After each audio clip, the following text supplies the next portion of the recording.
ରାଜାଙ୍କର ଶ୍ରାଦ୍ଧ ଉତ୍ସବ ପାଇଁ ଭୋଜିର ଆୟୋଜନ ହୋଇଥାଏ। ସଭାସଦ ତଥା ଅନ୍ୟାନ୍ୟ ବହୁ ଲୋକଙ୍କର ଖାଇବା ବନ୍ଦୋବସ୍ତ ହୋଇଛି। ଗୋପାଳ ସେଦିନ ରାଜାଙ୍କ ପାଖରେ ବସି ରାଣୀଙ୍କର ପରସା ଖାଇ ମୋଟା ପେଟକୁ ଭର୍ତ୍ତି କରି ହାକୁଟି ମାଇଲେ। ରାଜାଙ୍କର ଅଭ୍ୟାସ ଯୋଗୁଁ କୁକୁରଟିଏ ପୋଷିଥାନ୍ତି। ରାଜା କୁକୁରକୁ ନିଜ ହାତରେ ଖାଇବାକୁ ନ ଦେଲେ ସେ ଖାଏ ନାହିଁ। ସେଦିନ ରାଜା ମୁଠାଏ ଭାତ ନେଇ ଉଠିଲେ, ଗୋପାଳ ମଧ୍ୟ ମୁଠାଏ ଭାତ ନେଇ ଉଠିଲେ। ରାଜାଙ୍କ ପଛେ ପଛେ କୁକୁରଟି ଆନନ୍ଦରେ ଚାଲିଲା ଏବଂ ମାଟିରେ ଗଡ଼ାଇ ହୋଇ ତାର ଅଭିବାଦନ ଜଣାଇଲା। ରାଜା ବାରଣ୍ଡା ଚଟାଣ ଉପରେ ଭାତ ତକ ରଖିବାରୁ ତାହା କୁକୁରଟି ଖାଇଦେଲା, କିନ୍ତୁ ଗୋପାଳଙ୍କ ଭାତ ମୁଠାକ ଖାଇଲା ନାହିଁ।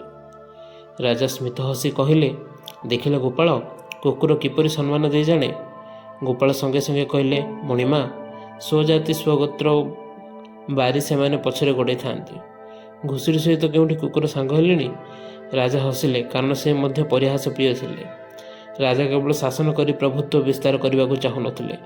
ପ୍ରଜାମାନଙ୍କୁ ସେ ନିଜର ସନ୍ତାନ ବୋଲି ମନେ କରୁଥିଲେ ଏବଂ ପାର୍ଶ୍ୱଦମାନଙ୍କୁ ଗୋଟିଏ ପରିବାର ବୋଲି ଭାବୁଥିଲେ। ଜୀବନକୁ ଆନନ୍ଦମୁଖର କରି କେବଳ କର୍ତ୍ତବ୍ୟ ପାଳନ କରିବା ଥିଲା ତାଙ୍କର ଲକ୍ଷ୍ୟ।